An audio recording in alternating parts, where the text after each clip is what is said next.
Alright, since the holidays are getting close, I need to cover some movies before the year's end. In this video, I'm going to talk about one of the family adventure films, Jumanji. It turned 30 years old this year. And no worries, it did not come out on Christmas Day 1995. It came out 10 days before. This was one of the 90s films that I wanted to do for a while, and it makes sense to cover one of the big family films of the 1990s. But yeah, let's talk about Jumanji in honor of its 30th anniversary. The beginning takes place in 1969 in New Hampshire, where a boy, Alan Parrish, discovers a board game called Jumanji, which was buried 100 years earlier, and takes it home. The father had an argument to Alan about attending a boarding school. Just as he was about to run away from home, his friend Sarah got his bike back from the bullies, and the two decided to play Jumanji. But after a message on the board, Alan is sucked into the game. Cut to 26 years later, two siblings, Judy and Peter Shepard, move into the mansion with their aunt because their parents died. They discover Jumanji board game in the attic, and the game goes into all sorts of craziness, like Alan is free outside of the game, animals are roaming around the real world, and destroying the mansion and the town, and it's up to them to finish up the game.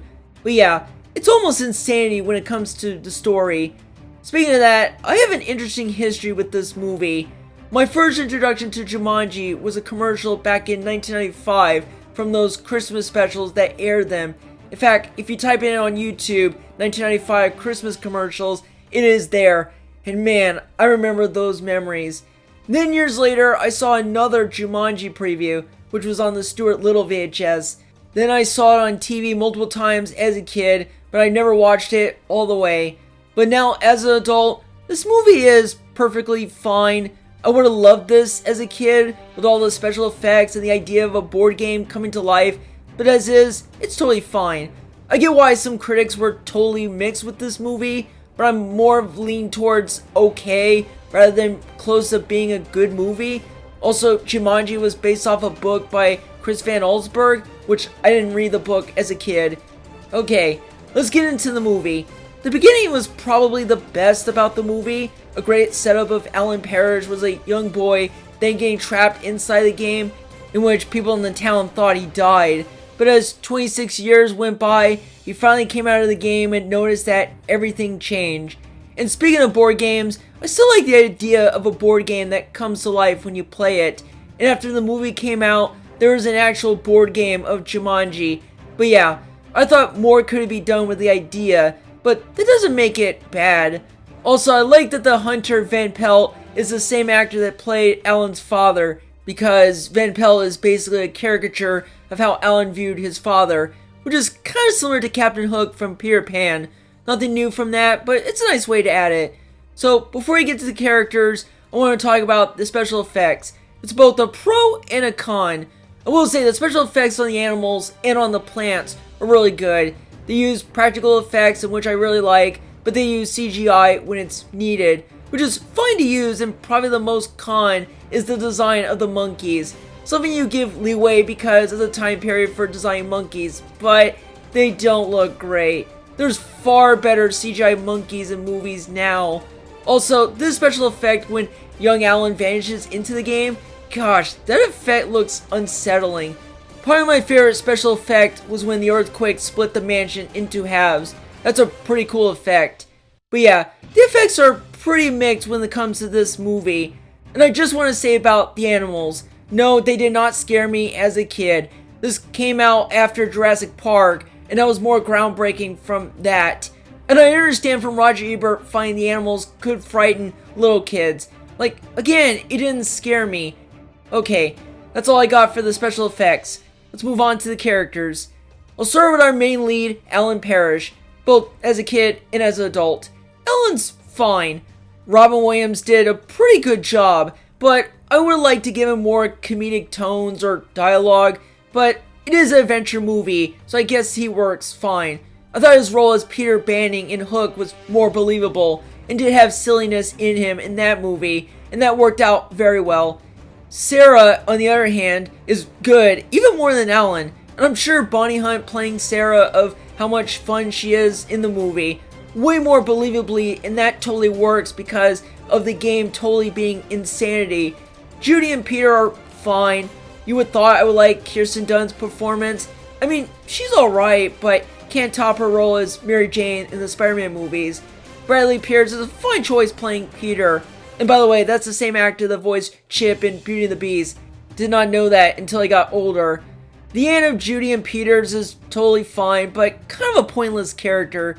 Like, I totally get that they had her because their parents are dead, but overstay her welcome during the game sequence. Carl Bentley is good. I like they keep him in both the past and the present, where he was an employee for the shoe business, and then later he grows into a police officer. And like Sarah, I'm sure David Alan Grier had a blast playing Bentley of the Jumanji sequence, like the plant grabbing the police car and he shouts, "Fine, take it." But yeah, not many great solid characters in this, but they are fine. Now let's get to some things I like about the movie. I did like the makeup on Peter when he turns into a monkey, and I even like this one joke where he goes to get an axe into the woodshed and he looks at the camera. I'm sorry, but it does make me laugh. And speaking of reactions, I love these two reaction scenes.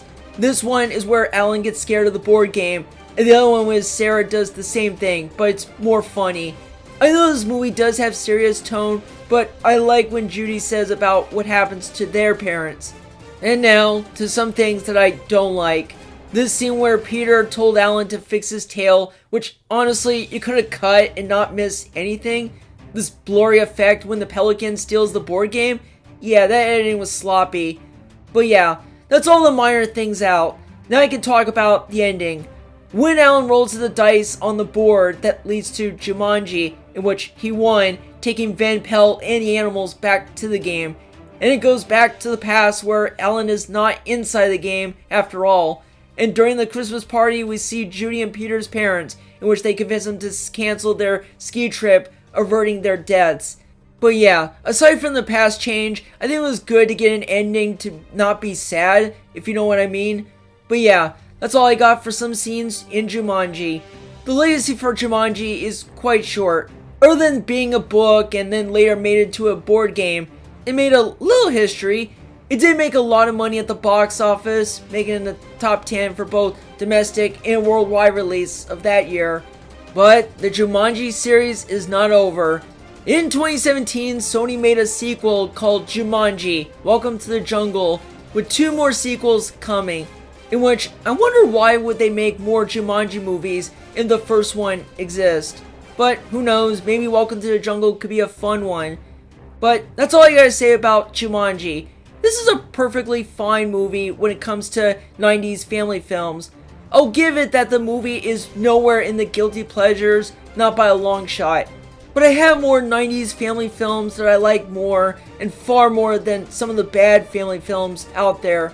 I might watch a clip here and there of the movie. That is all for my review of the Jumanji movie for its 30th anniversary. Next video will be Christmas related. See you all in the next one, folks. Bye bye!